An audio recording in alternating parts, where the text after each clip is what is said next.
សែនស្រងចាប់ដីស្រណងមិនអស់អាឡ័យ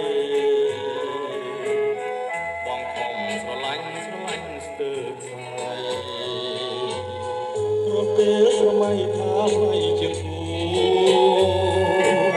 ថ្ងៃនេះទេមេឃអាប់អន់រស្មីតែរឿងហេតុអ្វីមេឃអាសូរមេឃខ្លាំងព្រៀបបានជំនោ